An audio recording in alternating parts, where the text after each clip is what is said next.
Welcome back, those of you who joined us for our last session. If you're new for this session, welcome. We're happy that you're here. Is there anybody new who wasn't in our last session?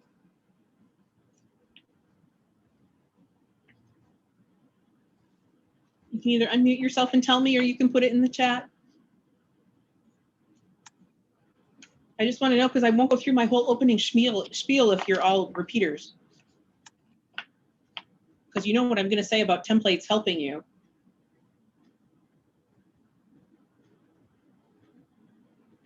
If there is anybody new, they're not copying to it.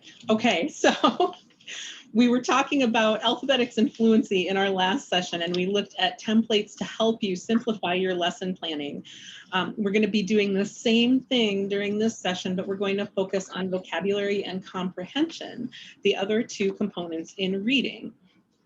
So again, Jane and I have worked together to really look at the evidence-based instructional strategies for both vocabulary and comprehension, and to put together a set of templates that can hopefully help streamline your lesson planning process and give you a way to save those banks of lesson plans that are so helpful as you go forward in reducing that planning time and giving you a little more flexibility in working with various groups of students. So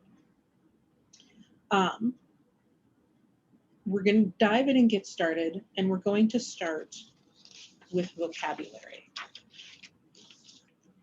Okay, so if you'll take a look at your sample vocabulary unit lesson plan template, and Becky has it on the screen if you can't actually find it right now with all the handouts we have. We tried to make all of these templates look similar, start similarly, so that you kind of can be familiar with them. Again, we've got the objective, the college and career readiness, English language arts reading anchor, or anchors in some cases, the time, and how we're going to assess this lesson right in the box at the top. If you remember vocabulary, what we told you to do was to get a set of words, of tier 2 words for intermediate level learners, and teach those in a unit. Teach a unit of words at a time. So this lesson plan template is for 1 unit of words. For most teachers, that will probably be 1 week, but it might not be for you. It might be 2 days, 3 days, 4 days, 5 days, however long your unit is. So you'll have to tailor this template a little bit, and we'll talk about that later. But this is the template that I created for my own program. Under the opening box, we have the notes for introducing the words, the word, the definition that we're going to use. And I hope that you remember that we learned that the research tells us to teach only 1 definition of a word at a time. So we're going to teach 1 definition, the context that I'm going to use to model the word, and the open-ended prompt to help the students connect in a personal way. So you have to write this down. I've tried this several times on the fly. Sometimes when I've had to sub in for somebody who is absent or late or something. And although you know the words and the definitions, you can never get the context right or the prompt right when you're just standing up there. You really need to think about it, because you have to think about a context that's going to be meaningful for the students, not necessarily just for you. And also you have to get that prompt right so that they can really connect to it and have some discussion about it. So I'm going to encourage you to take some time to fill out this part of the chart. And again, like we said in the alphabetics and fluency, once you've done the unit, next year you can use the same unit and you'll have this part finished. So find some way that you're going to save it, whether it be electronically or in a file, so that you'll have everything put together. So let's talk a little bit about how you pick your words. We've said you're going to put your words here, but you remember, you do not pick your words from the reading. That was our old school way, where we would have a different reading every day and we pull out words that we didn't think the students would know. We do not do that, no. We pick tier 2 words that are useful words that the students are going to be needing over and over again in different contexts. So you could, and we'll show you this, there's in the resource section of the toolkit, under vocabulary, there's a list of tier 2 words. You could just select words from that list. If you do, please don't start at the A's and have your first lesson be 10 A words, sort around a little bit. That means you're going to take a lot of time because you're going to have to develop every single thing for those words. A better way to do it is use one of the resources that's already created. And we're going to show you in the resource section that there are 2 resources that are already created online that are free. STAR teachers have created units of vocabulary units with all this stuff created in them. One set of units uses 5 words per unit and the other has 10 words a unit. So whichever you want for your setting, you'll have some free lessons already made. Or you can use a workbook, and some of the workbooks may not have everything, but they've had the words selected and the definitions there, and they have some of the activities planned out. So I would definitely suggest trying one of those things. We talked about 5 or 10 words. How do you know how many words to pick? Mostly you pick by how much time you have for vocabulary unit. So if your class meets like ours 4 days a week, that's plenty of time to use 10 words. But Jeremy, if you remember him from the videos in vocabulary instruction, his class only met 2 nights a week. So he only used 5 words a week so that he could get through 1 unit in a 2-day week. I said don't pick words from the reading, but what do you do about a student doesn't know a word in the reading? Maybe they need to know it. The other day, somebody was reading, it was an English language learner, and they didn't know the word purchase. So we said, you just tell them, but tell them quickly and move on. Purchase means to buy it. Okay, move on. You don't want to stop and do a whole lesson on it, because what the research tells us is unless the student uses that word over and over in a variety of rich contexts, they're not going to probably remember the meaning of it anyway. That's why we don't just teach different words each day according to the reading. We pick a unit of words and we work through them over a several-day period in a variety of rich contexts so that the student actually learns the meanings. So if we go back to our vocabulary lesson plan template, after the words, I put just a little chart for what I'm going to do each week. And since my class meets 4 days a week, I have 4 days on my chart, and I have my in-class activities and the homework that I'm going to give. Because usually most teachers will give some homework for vocabulary because the students are going to be working on their homework while you're meeting with some of the other groups, your fluency groups or your comprehension groups, whatever.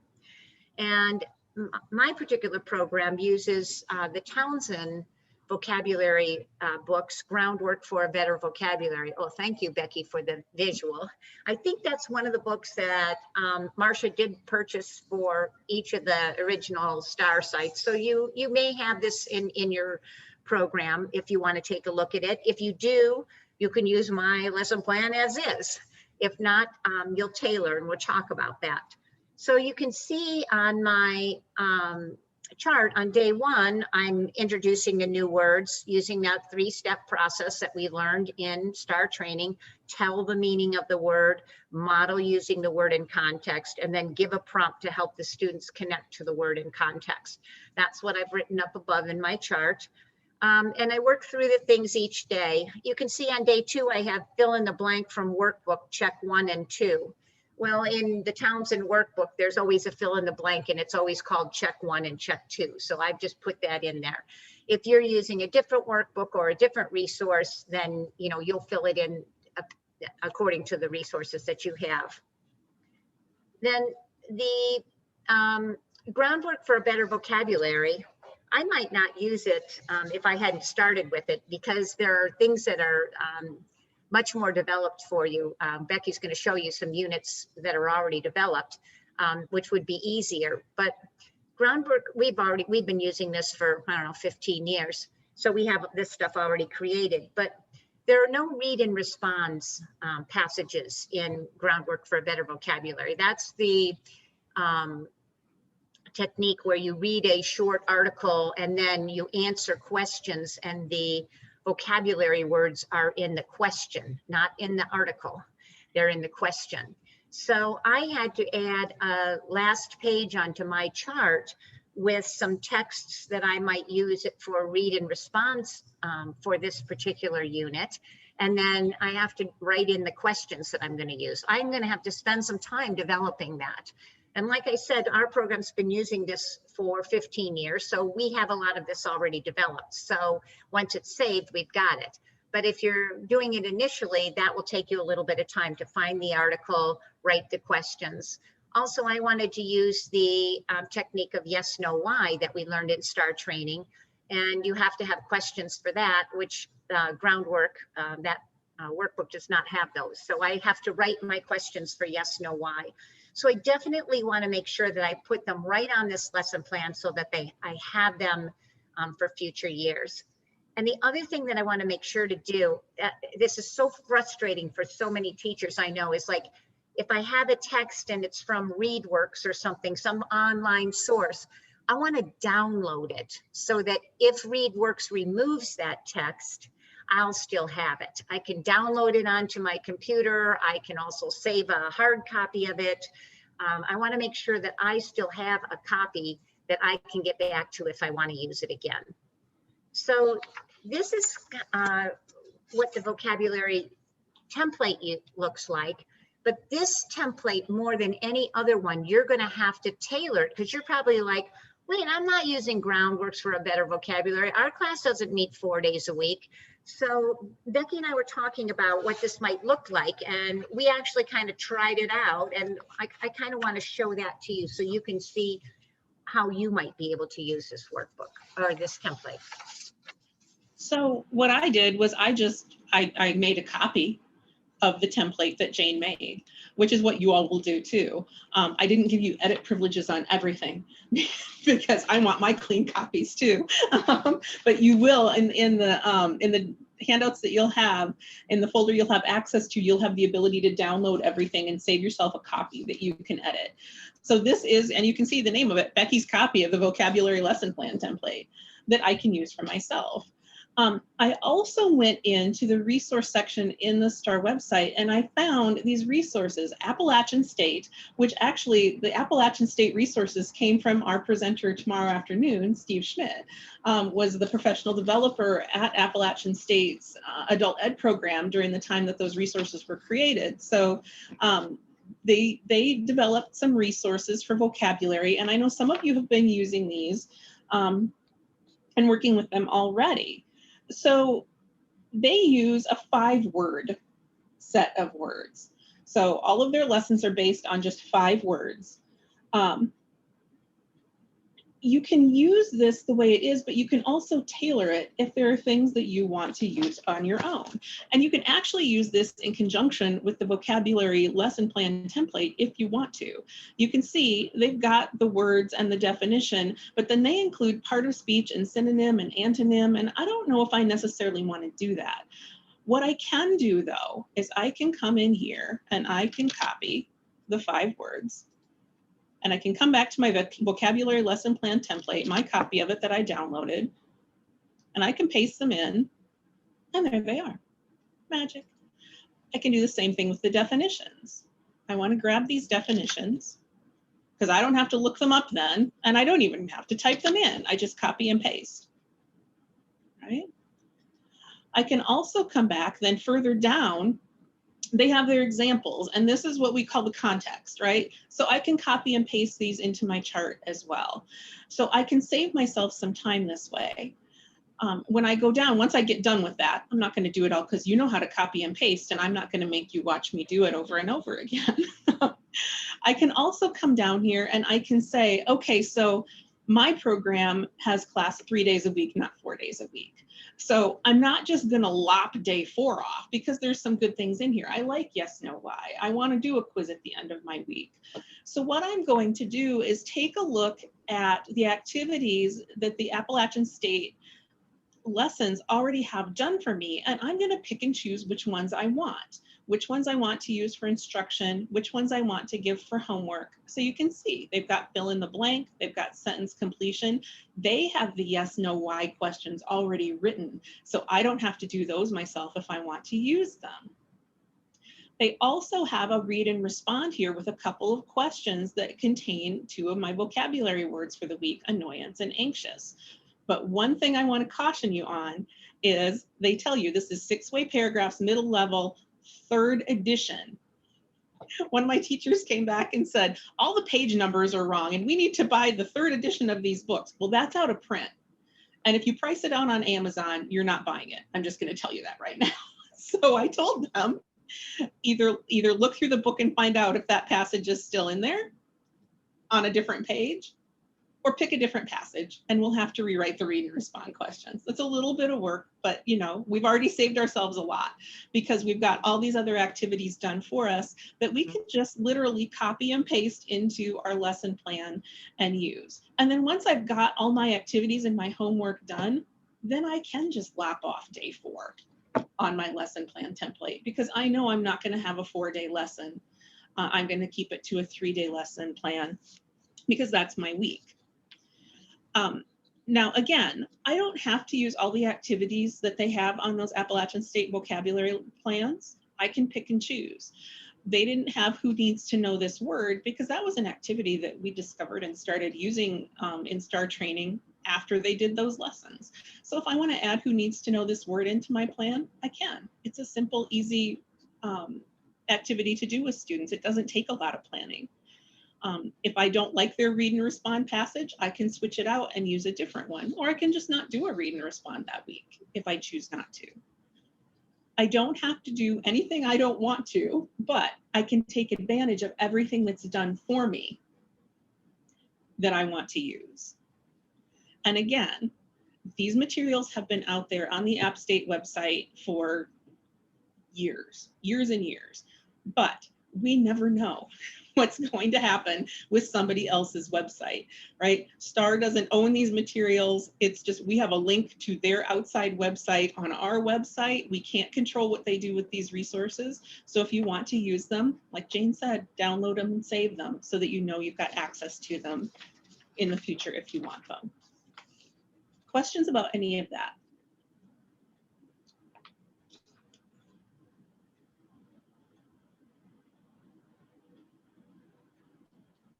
Not hearing any.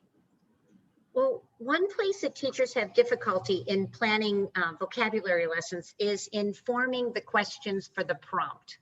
When you introduce a word, you tell the meaning and you use it in a context that the students will be familiar with, and then you give them a prompt so that each student will answer your prompt and use the word.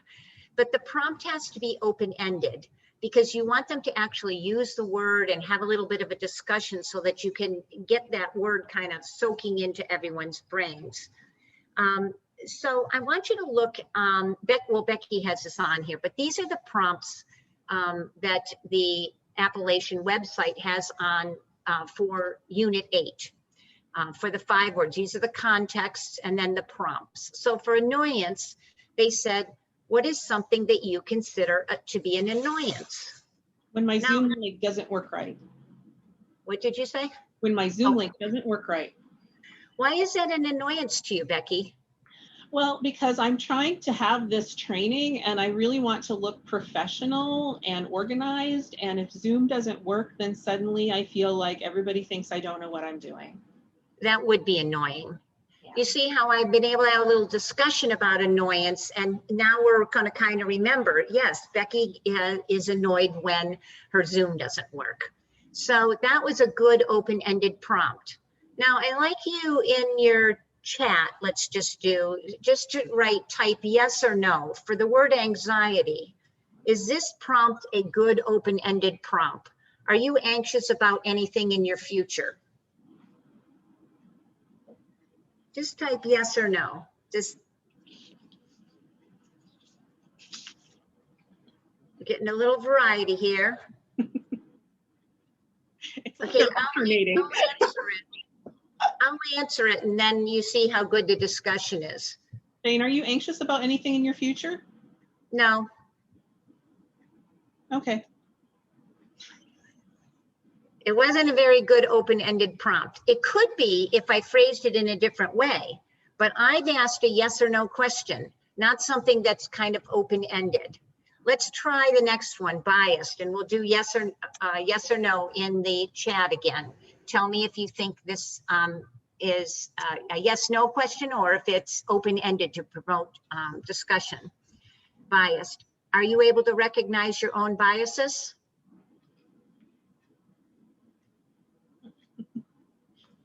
Right, now you're getting it. No, because Becky's just going to say yes or no. It's not going to have any discussion. Deplete. Tell me yes or no. Do you have anything stored at your home that you would like to deplete?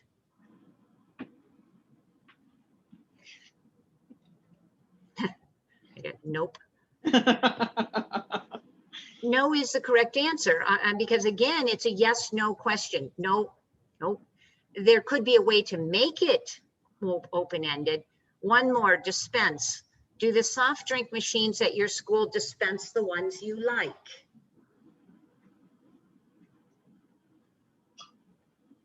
Yeah, because I'm just going to say no. Okay, so we have ways that we can make them be a little bit more open-ended, and we're going to try that right now. We're going to forget about the first word, annoyance, because it was already a good open-ended, but I'll let Becky give you the directions for our next activity. Kate said that's a strangely worded question. You are correct. We're going to give you a chance to fix it, Kate. So what we want you to do, again, I put it's you have to scroll up. Actually, I'll put it in again past all of your comments. But I'll just oops. Oh, darn it. I'll add it again. Oh, sorry, we had a lot of yes, no's in there. We did, and then I thought that that was the last thing that I copied and pasted, but it wasn't. It was all the definitions for those words. So I'm not going to put those in the chat. I'll grab it again and get the link for you to share. But you're going to click on the link in the chat box to open the Google Slides session. There's 4 different colored slides this time, 1 for each vocabulary word. You don't have to do them all. You can pick a word. So go to the slide for one of the words. Some of you are already finding it, and type an open-ended prompt for the word on the slide. And again, be careful not to erase somebody else's words. You can see we've got a slide for anxiety, a slide for biased, a slide for deplete, and a slide for dispense. So I will put that the link to the slideshow in again. So it's easier to find and you don't have to scroll up through all our yeses and nos. If you haven't gotten it already, and you can go in and start writing open-ended prompts. Remember, if your prompt can be answered yes or no, that's not a good prompt. We want it to be richer.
Remember, if you can answer it yes or no.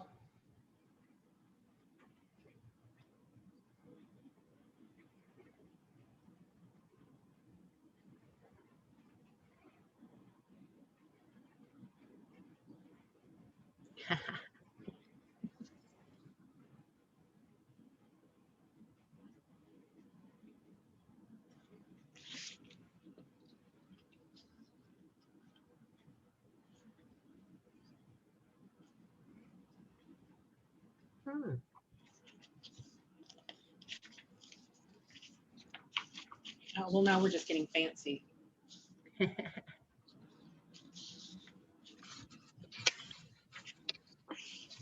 If you're finished, you can click on the other slides yourself and see some of the things that people have written.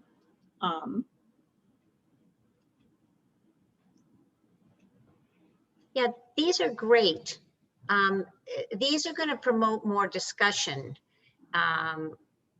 Something that causes you anxiety.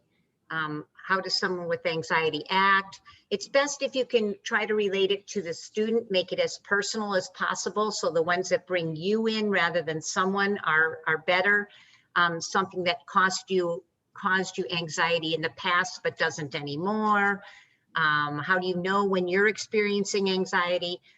How did COVID cause you anxiety? Those are all great things, because if you remember, what we want to end up doing is have the students actually use the word in their answer. So instead of just saying no, they'll say, the one thing that gives me anxiety is blah, blah, blah.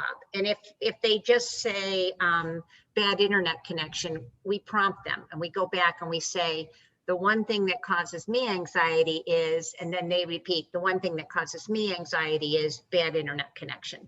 So that's why we wanted them to be able to get some talking in there and kind of talk it through. So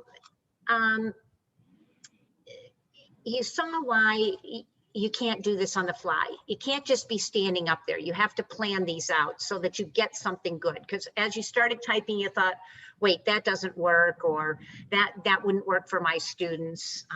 So you really need to spend a little time and plan these out and save them.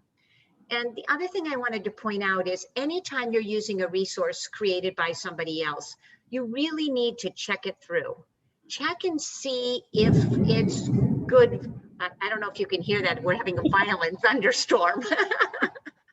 Check and see if everything in it is good and usable for your students. In this case, we found some prompts that we didn't think were all that good. And so we took a little time and we created some better prompts, and we'll save those and we'll be able to use those. So, you know, anytime, if it's a workbook, if it's something another teacher created, take a look at it and feel free to make changes to it. If you notice in the Appalachian State lesson plan that Becky had on the screen and that you have as a sample handout, and you can download all of their lesson plans, and I think these are great.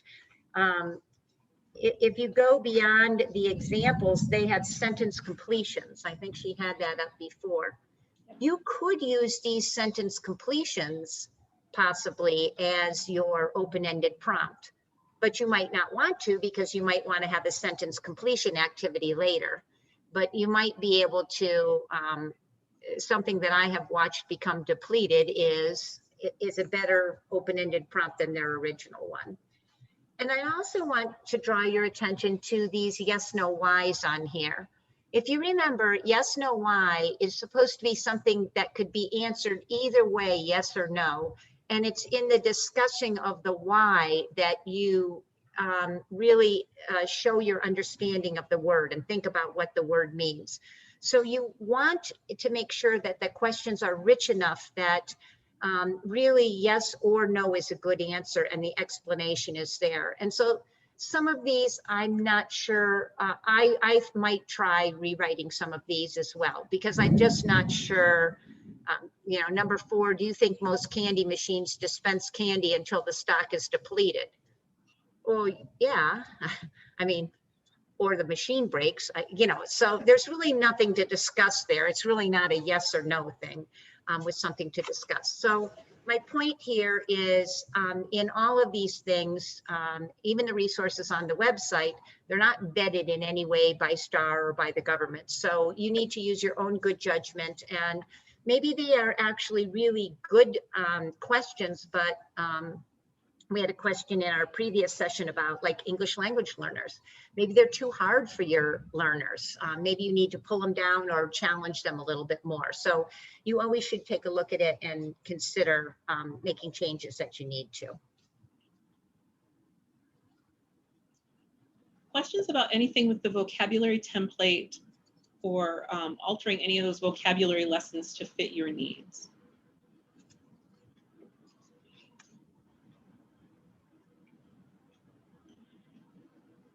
If not, I'm going to invite you to look at the sample comprehension lesson plan for the Get the Gist strategy. And again, and they'll be way at the top now, but I did share the handouts with you again. They were the ones off the website as well. You might have to hunt a little to find the Get the Gist. But I want you to take a look at this lesson plan template for Get the Gist. And I just want you to tell me after you've reviewed it, so take a couple of minutes, read through it, review it, what would you as a teacher need to do to complete this plan?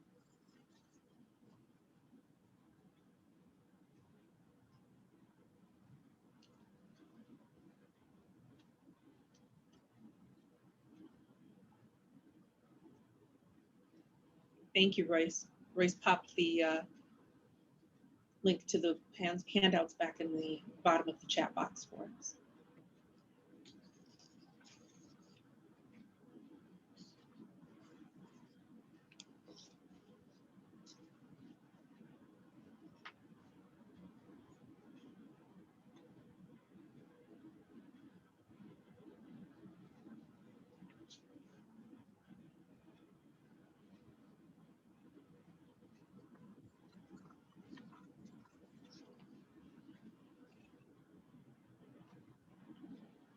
What would you as the teacher need to do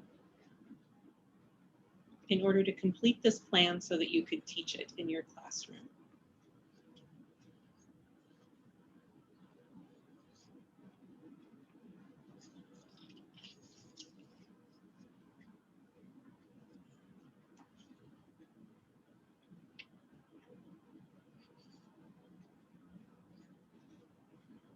Stephanie says, find graded reading passages leveled appropriately for the students. Perfect. Yeah. And you can see we start out with a picture or a short video too. That's just a suggestion that we have when you're starting to work with comprehension strategies. If you start with a picture or a video, it takes a little bit of the stress out for your students who maybe have had difficulty comprehending in the past. And we'll give you an example of how this works and how it looks. But first, I want to take you through here and point out some of the features. And you're used to some of the ones at the top already, right? We've got our objective at the top. Students are going to use the Get the Gist strategy to improve comprehension by identifying the author's main idea. You can see we're working on reading Anchor 2, the College and Career Readiness Standards. And here you can see the time is listed as 8 to 12 lessons. And that's typical across these comprehension templates. This is for a whole set of lessons.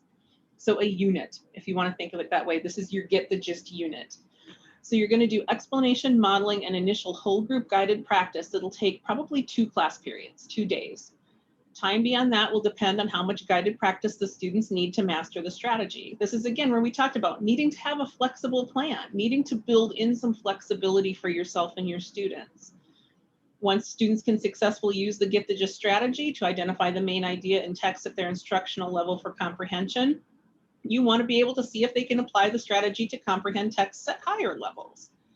An assessment is the students are going to be able to correctly identify the main ideas of the passages in increasingly difficult levels of text.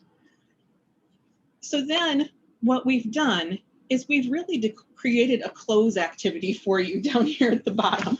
As Stephanie said, we've put a column in for materials, and we've told you, find a picture or a short video to use for your initial modeling and guided practice. And then a short 4th grade level text. We say 4th grade because that's, we want to shoot for that lowest comprehension level in your class. And if you do your initial guided practice at those lower levels, on a 4th grade text, you'll never have to change it because it'll always be a low level text for those students. And then we go into just saying short texts from the student's instructional level for comprehension. But if you look over here under steps, we've given you the explanation, and then we've given you the modeling, but in here you'll see there are little prompts for you to add your stuff. So depending on the picture you use, we've started doing a think aloud here for you. When I use Get the Gist, I start by asking myself, who or what is this mostly about? So looking at this picture, I see, and you're going to tell us what you see in the picture. So there are fill in the blank kinds of spaces here for you to add specific information about the picture or video, and then about the texts that you're going to use. And you'll see we follow a pattern here: guided practice with lots of support, guided practice with medium support, guided practice with medium support with longer passages, less support, application. And then down at the bottom of every one of the comprehension lesson plans, you're going to see this little chart, texts to select from. And we've got grade levels listed there, and we've got space for you to put shorter texts and longer texts that you want to use. And again, once you've identified texts that you like for these activities, you can list them on there.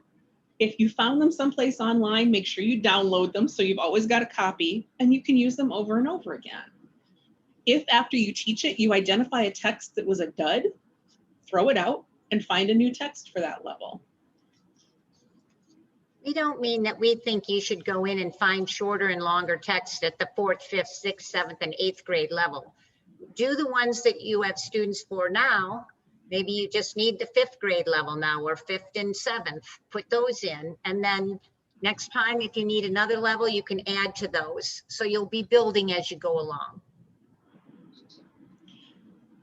The other thing I want you to remember is, again, we set up this routine for comprehension instruction where we're following this format.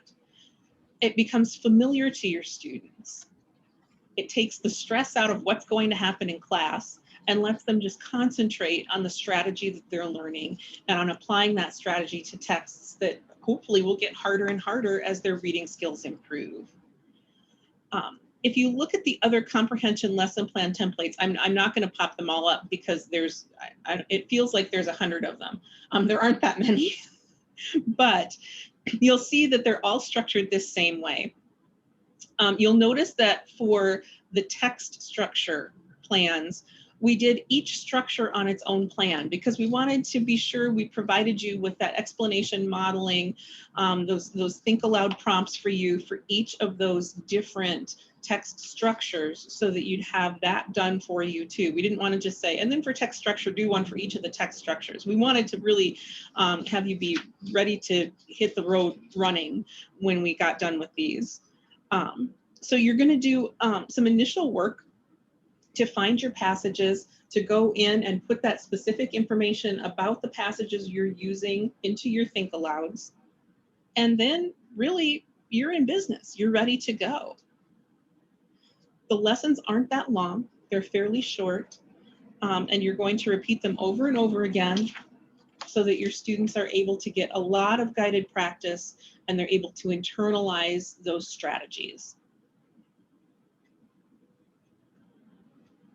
Any questions about how the templates work or how they're formatted?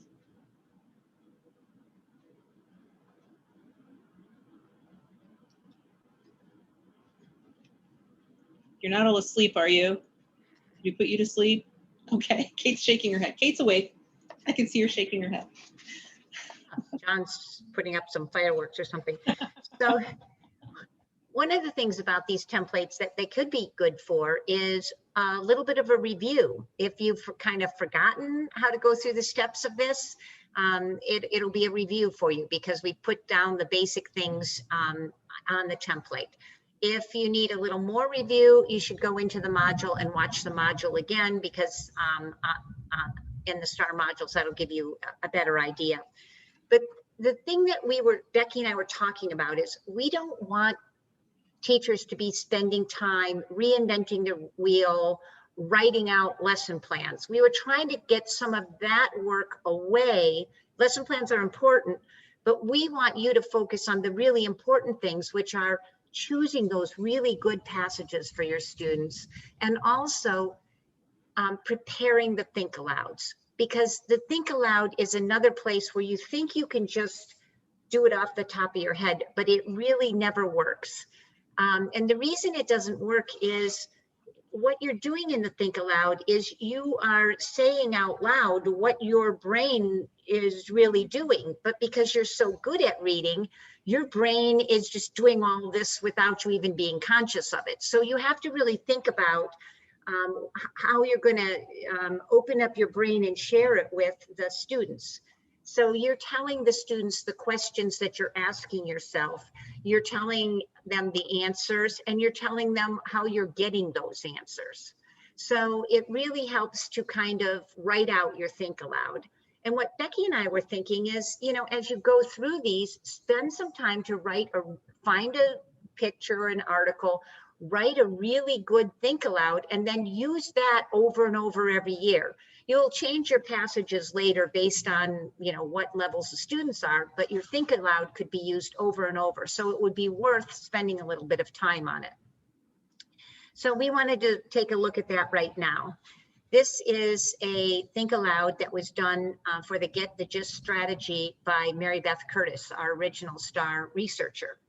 And you'll see under the picture there, there's her explanation that she gave. And then on the right side of the picture is the modeling. So when she does the modeling, she wants to slow down and make it think like she's really sort of thinking it through and answering the questions. So she says something like, when I use Get the Gist, I start by asking myself who or what this is mostly about. So let's see, looking at this picture, I see a lot of different things. I see a man and his hand is on the window. There's rain on the window, and it looks like there's some trains in the background. I'd say that the picture it's mostly about the man. And then I look at the picture again and I ask myself, what's the most important thing about this man? I look at the picture again and I see that the man's looking out the window and his hand, it looks like he's waving at somebody and he looks sad. So now what I want to do is create a sentence about the gist or the main idea of this picture. And I want the sentence to be brief, about 10 words or so. So let me give it a try. A man is saying goodbye to someone he cares about. That's 10 words. That's pretty good. I got the most important information in those 10 words. So if this picture was at the beginning of a story, my sentence would help me to understand and remember what the story's about. So that would be kind of modeling of a modeling. And as Becky said, in our new version of the STAR modules, online modules, not the original training, we've suggested that you might want to start with a picture or a video. It's less threatening. Then I would go on and I would have a grade 4 passage and I'd model it again. So here's a short, and I want this passage to be really short because I don't want to spend a lot of time reading it to the students. So I would read this passage out loud to them. And again, I would go through and work through my think aloud, just like I did. There's a lot of information in this paragraph, but using my strategy, I'm going to ask myself, who or what is this mainly about?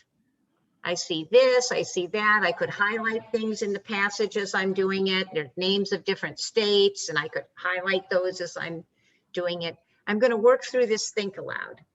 So it takes a little time to prepare your think aloud, but once it's done, then you have it to use. So what we were thinking is, here's a really good think about, forget the gist. You could just use that picture, copy paste it in, use that article if you're happy with it, and copy paste those think alouds in, and you're done with that one. So on your lesson plan for the comprehension strategy of get the gist, if you're happy with those, copy paste them in and you've got that part done. And then we thought what we might do today is all work on some think alouds as practice and also as a way to get it done for some of the other comprehension strategies. So we're going to work with the text structure passages. And Becky, I'm going to let you set us up. So we've actually got a lot of different reading strategies listed in the slides, and I'll pop out of presentation view and show them to you in just a second. But I want to give you a little explanation here. When you go into breakout rooms, your group is going to have a number. So you want to find your group number on the slides. You're going to see two slides that are the same color. The first slide is going to have a level 4 reading passage, and the second slide will have a place to type your think aloud. And we put that think aloud prompt on there for you to get you started. We want you to work as a group and use the templates that you have in your handouts as a guide and fill in the specific information for your text. So when you get into your breakout room, we want one person to be responsible for typing the information on your slide. And everybody should help and contribute to that. And when you're finished, you can come in and check out some of the other think alouds on the other slides. And again, as always, be careful not to type over and erase somebody else's work. I always try to remind people. I'm going to stop sharing for a second because I can't remember if I made it so multiple people can share. I didn't. So I'm going to change that. And then I'm going to go back in and I'm going to share my screen again. I'm going to scroll down here and I'm going to show you. You're already looking at them. So we've got group 1 has the 2 light pink slides. Group 2 has the 2 dark pink slides. Don't start working on them yet because I haven't put you in your groups. And they go all the way down. There's actually 12 groups and there's, I think, 40 of you. So I'm going to put you into breakout rooms. You're going to have 2 or 3 people per group. We'll get you working on these. We'll spend some time on them. You might not finish it today, and that's okay. But whatever you get done is going to be available for everybody to share and use as starters for their own lesson plans. Does anyone have any questions?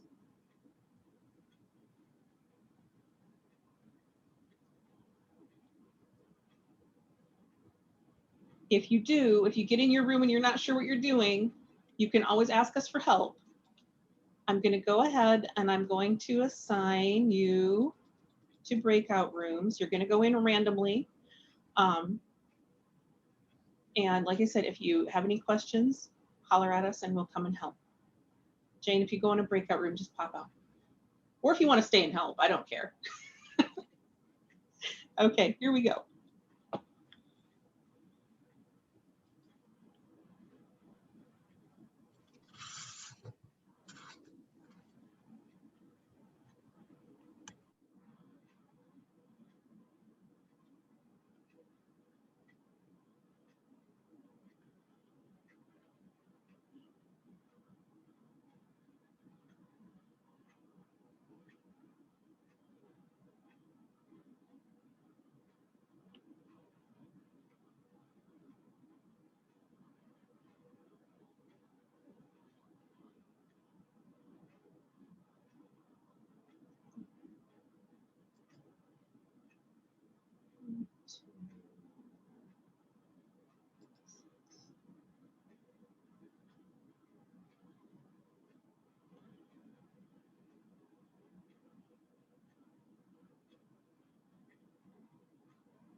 that academic word.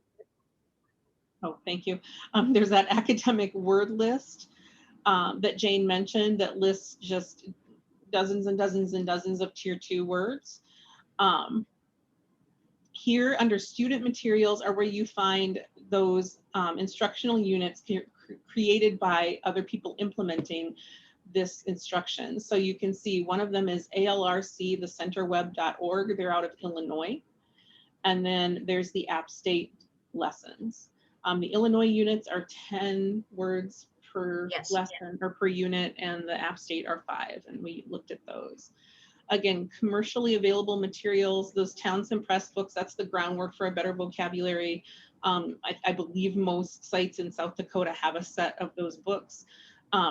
This McGraw-Hill's Words to Learn By, if you have funds to buy vocabulary materials, that's the Cadillac right there. That was actually, that's a series of texts written by two-star trainers from California. And it has everything. They've got all the activities laid out. They've got tier 2 words. It's a beautiful set of books. And then again, some professional articles and books if you're interested in expanding your own knowledge. And I'll scroll down, sorry if I'm making you seasick, to comprehension instruction. And again, you've got some lesson plan scripts. That Get the Gist script is the one that we just looked at with the picture of the man with the hand on the window. So you've got some other things for the other strategies there to supplement your templates. And then there are the word signaling, text structure, and the graphic organizers if you want to go grab them. And then again, student materials. And there are again things for purchase like the 6-way paragraphs. There's the Marshall Adult Education site again, that's free sources of texts at different levels, Change Agent, ReadWorks, Newsella, really good sources for leveled texts. Jane, last reminders? I just wanted to say thank you to Nikita, who helped Becky and me to come up with the idea of using the Google Slides. And I was thinking this Google Slides idea could be great in a STAR classroom. The first Google Slides where we were typing the words onto the purple and the blue boxes. I mean, what if or where we were typing the reframed prompts, you could use those in vocabulary for like a sentence completion. What is something that annoys you and why does it annoy you? And the students could just go in there and type theirs on, and then the students could all see each other's. You could use the breakout room idea for if you had comprehension, you were using like Get the Gist, and then you wanted to make it so that, okay, 2 people go into a level 4 passage and 2 go in and use a level 7 passage, you could put them on different slides like Becky did and in different breakout rooms. So I think it was a kind of a cool idea with the technology as well as some ideas to share. So thanks, Nikita, for sharing that with us. And thanks for being our tech support today. Yes. All right. It's now a minute after 4. So we're going to do a quick spin of the wheel. And the first spin I have was Kay Crandall. Is Kay Crandall on?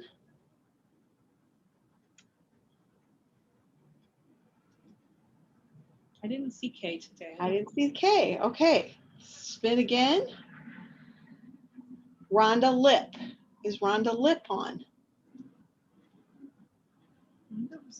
Ooh, I'm spinning again. Try it again.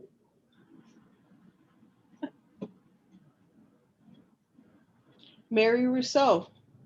Is Mary Rousseau on? Mary either. Yes or no? I didn't see her, no. All right, we will try again.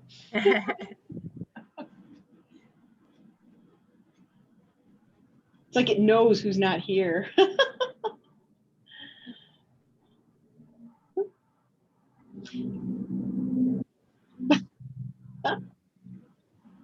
Oh, she was on earlier today. Got to remove that one.